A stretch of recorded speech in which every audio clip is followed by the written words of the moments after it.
नमस्ते, हाय, हेलो, कैसे हैं आप सब। चलिए कहानी शुरू करते हैं। जहाँ इंद्राणी की बातें पुलिस ऑफिसर बताते हैं रिपोर्टर के सामने और रिपोर्टर पुलिस की सारी बातें सुनती हैं।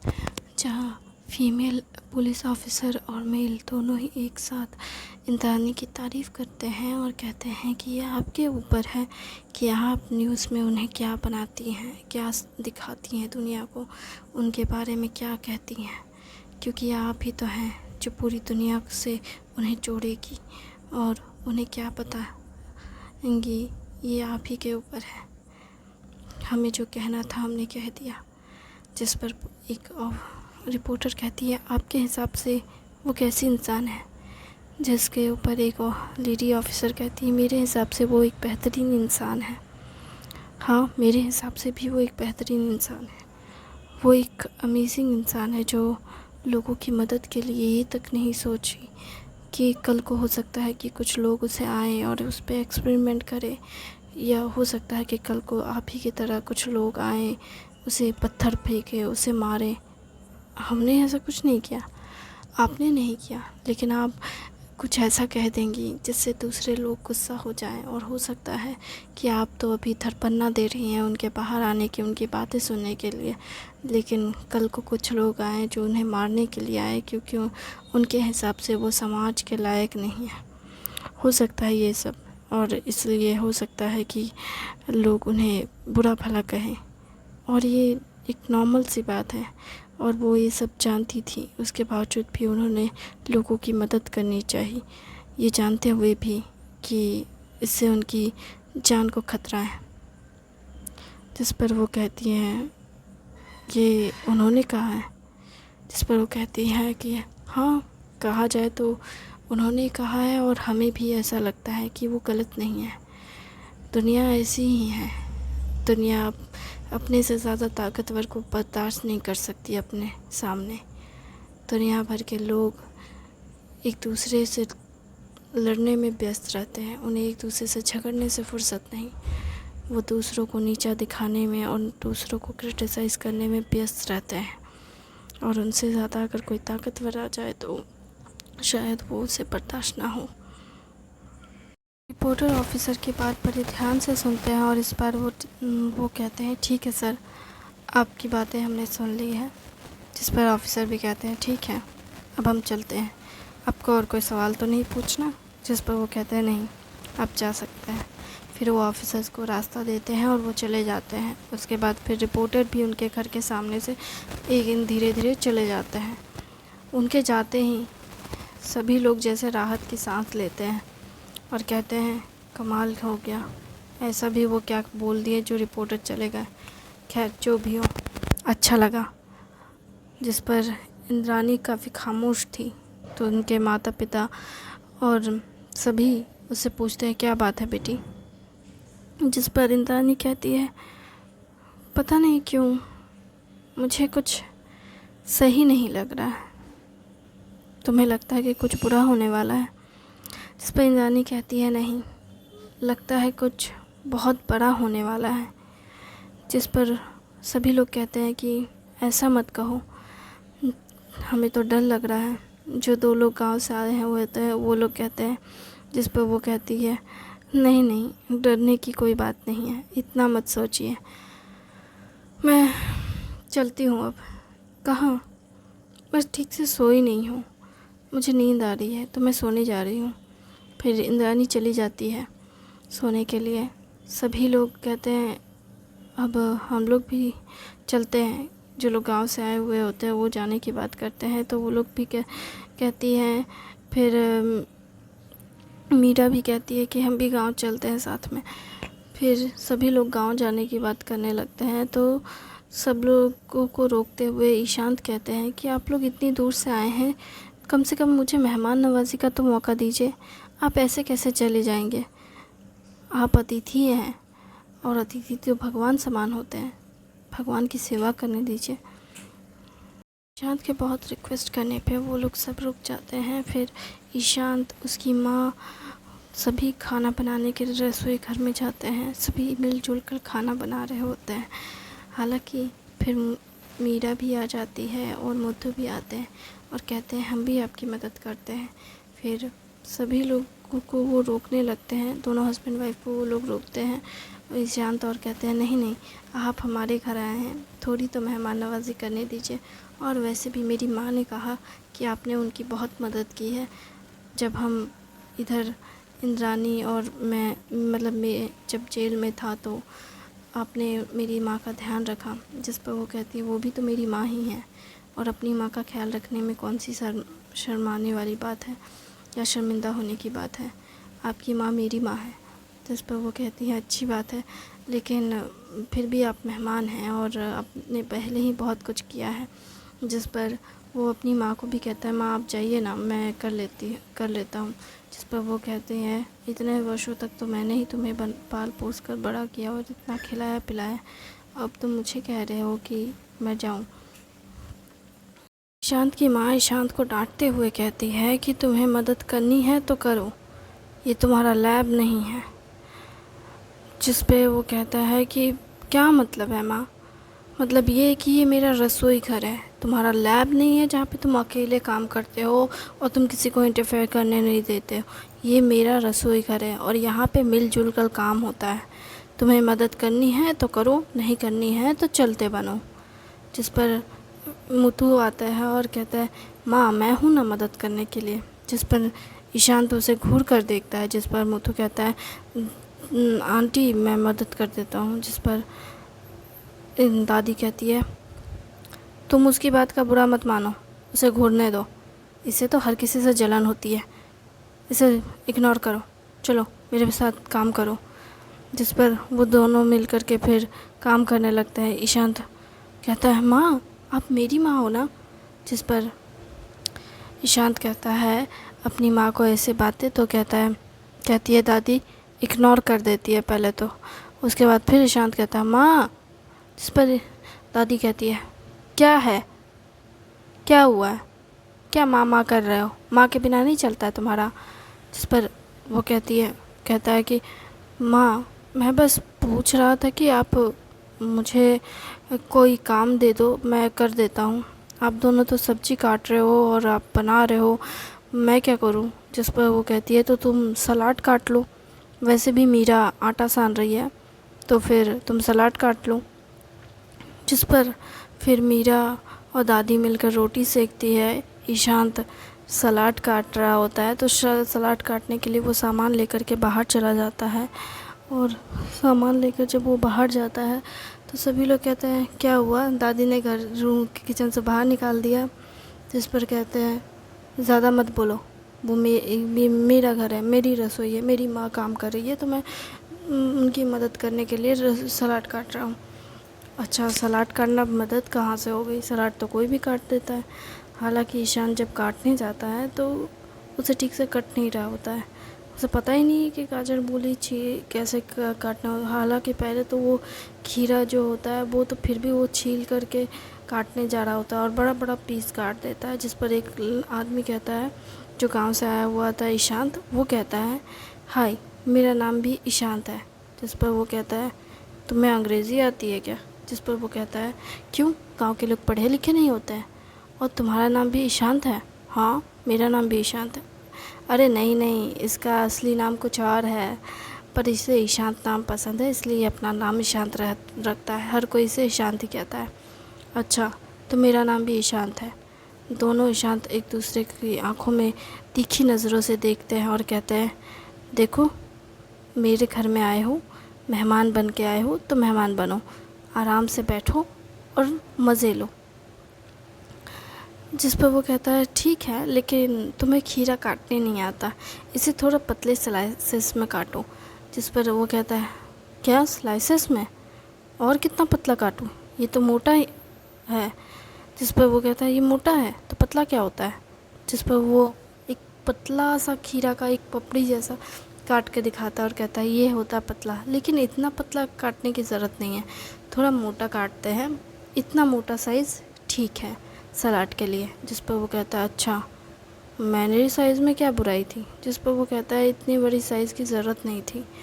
फिर उसके बाद फिर वो गाजर काटने जाता। जिस पर वो कहता है अरे गाजर को थोड़ा रगड़ लो और उससे धो लो, धो करके फिर काटो। उसके बाद फिर वो बीट काटने वाला होता है, तो फिर वो उसको भी बोलता है कि बीट को छीलो, उसके बाद फिर उसे धो, उसके बाद फिर काटो। जिस पर बोलता है अच्छा। और कुछ काटाता है जिस पर वो कहता है मिर्चा, प्याज, अच्छा ये सब भी पड़ता है। जिस पर वो कहता है हाँ पड़ता तो है, बाकी तुम्हारी मर्ज़ी, अगर तुम ना देना चाहो तो अलग बात है।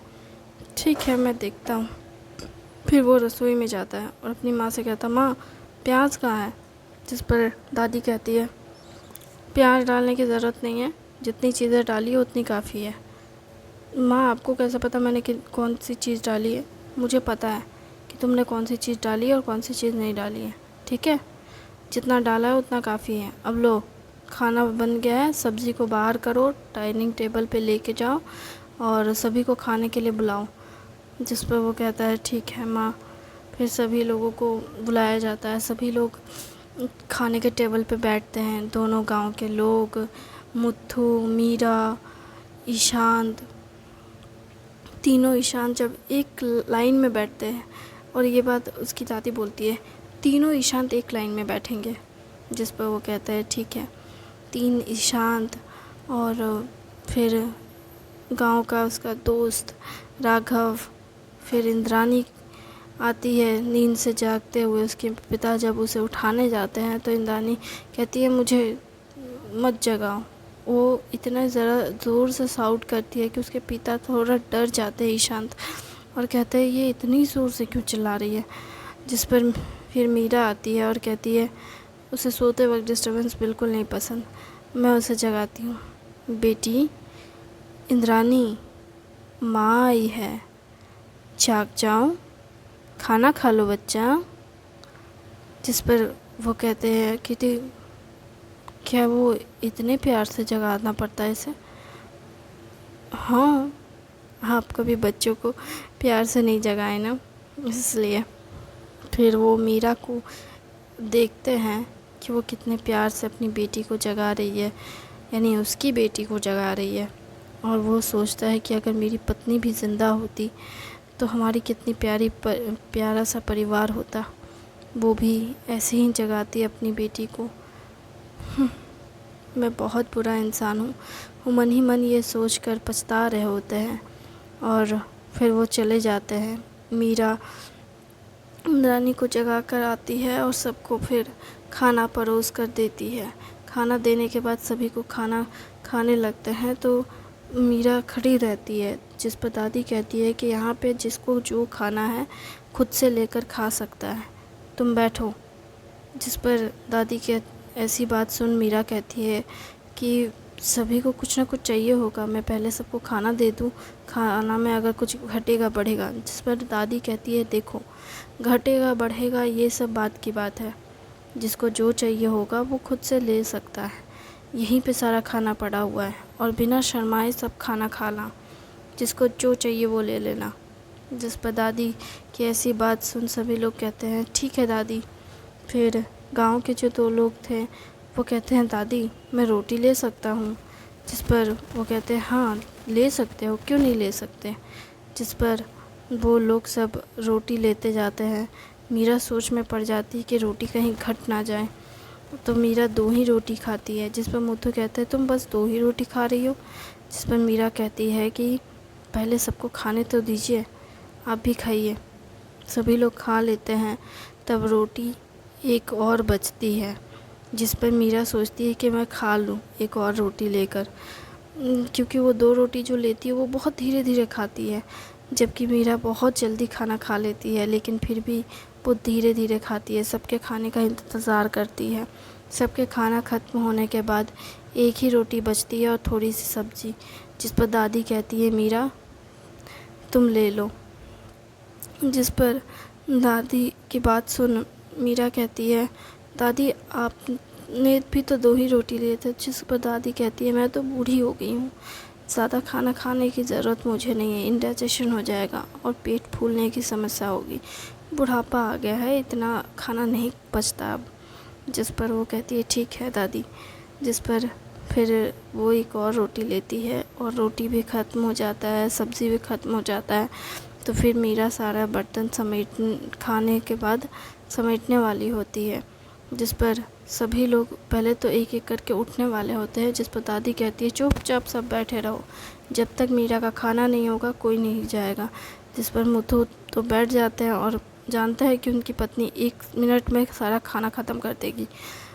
वो बोलते ठीक है दादी, आराम से 1 मिनट के लिए बस बैठ जाइए। दादी घड़ी का काँटा देखने लगती है कि 1 मिनट, इतना रोटी ख़त्म करने में तो इसको टाइम लगेगा, पहले से ही 2 रोटी उसका में थोड़ा सा बचा हुआ था और अभी तो एक और रोटी ली है। फिर वो देखती है कि मीरा 1 मिनट के अंदर पूरा का पूरा सब्ज़ी रोटी सब ख़त्म कर दी। दादी बोलती है तुम इतना देर से इतना धीरे क्यों खा रही थी तब?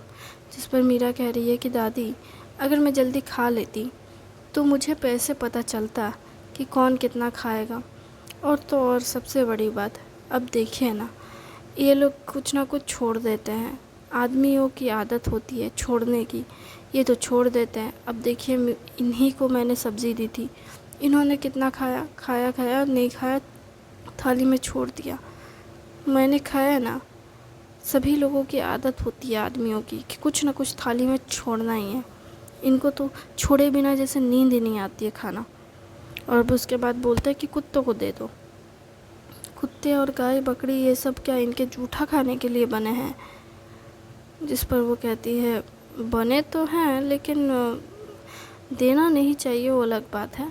जिस पर मीरा कहती है वही बात है ना दादी, इतना खाना लेने की क्या ज़रूरत है जब खाना छोड़ना पड़े। घर पे भी ये ऐसे ही करते थे, तो मैं थी तो मैं खा लेती थी, पर अब हमेशा हर जगह पे तो ये छोड़ेंगे तो मैं ही खाऊंगी, ये ज़रूरी तो नहीं ना है। जिस पर दादी कहती ये बात तो सही है मुथु, ये बात तो मीरा की बिल्कुल सही है बेटा, तुम हमेशा खाना इधर उधर छोड़ोगे तो ऐसे कैसे चलेगा? तुम्हारी पत्नी हर बार तुम्हारा जूठा खाना कैसे खाएगी? हमेशा वही तो नहीं तुम्हारा खाना खाएगी ना। उसके बाद जिस पे मुथु कहते हैं दादी, जिस पर दादी कहती है तुम मुझे दादी क्यों कह रहे हो? जिस पर वो कहता है माँ, मतलब आंटी, मेरी माँ बचपन में चल बसी थी और उसके बाद मेरे ऊपर घर की पूरी जिम्मेदारी आ गई थी, और जिस वजह से मेरे पास खाने का समय ही नहीं होता था। जब भी खाने बैठता था कोई ना कोई मुझे बुला लेता था, तो जो खाना रहता था जितना खाता था खा लेता था, उसके बाद फिर वो खाना छोड़कर जाना पड़ता था। जिस पर वो कहती है ये बात सही है कि काम ज़्यादा ज़रूरी है। मेरे ही बेटे को देखो ना, इतना बड़ा घोड़ा हो गया, कुछ आता है किचन में कभी इसने कभी पैर रखा? जब तक इसके पिता ज़िंदा थे और जब तक ये पढ़ाई करता था, इसके पिता ने कभी इसे रसोई में कदम तक नहीं रखने दिया। ये कहते थे कि तुम काहेला हो जो तुम हमारा बेटा काम करेगा रसोई में। मैं कहती थी क्यों नहीं करेगा, कल को इसकी बीवी आएगी, इसकी ज़रूरतें होगी, क्यों नहीं करेगा। मैं बोलती थी तो वो गुस्सा करने लगते थे, कहते थे मैं हूँ ना तुम्हारी मदद करने के लिए, इसे मत सिखाओ, इसे बड़ा साइंटिस्ट बनना है। इसे साइंटिस्ट बनाने के चक्कर में इसे बेसिक सा रसोई घर भी संभालना नहीं आता। जिस पर मुथु कहते हैं अच्छा ऐसी बात है। सभी लोग हंसते हैं थोड़ा। तो मीरा इस मामले में कहती है लेकिन मुथु को ये सब आता है। जिस पर दादी कहती है क्या सच में? जिस पर हाँ, मीरा कहती हाँ, जब मैं गर्भवती थी ना, मेरे बेटा जब मेरे पेट में था ईशांत, तो मेरा सारा ख्याल इन्होंने ही रखा, घर का सारा काम, घर की सारी जिम्मेदारियाँ इन्होंने ही उठाई, यहाँ तक कि मुझे खाना तक नहीं बनाना पड़ता था। शुरुआत के कुछ महीने मैंने बनाए थे, लेकिन जब बहुत ज़्यादा समय गुजर गया, जब मैं 5 महीने की गर्भवती थी, तो नीचे झुककर काम करने में बहुत दिक्कत होती थी। तो मेरे पति ने ही झाड़ू पोछा, किचन, रसोई सब इन्होंने ही संभाला, मुझे कुछ करने ही नहीं दिया। रानी की तरह रखते थे ये मुझे, जिसको सुनकर ईशांत मन ही मन बहुत दुखी होता है और सोचता है कि मैंने कभी अपनी पत्नी का ध्यान ही नहीं रखा, और मुथु ने कितना प्यार से अपनी पत्नी का ख्याल रखा। मैं सच में बहुत बुरा पति हूँ। हर वक्त ईशान को यही महसूस होते रहता था। थैंक यू वेरी मच इस कहानी को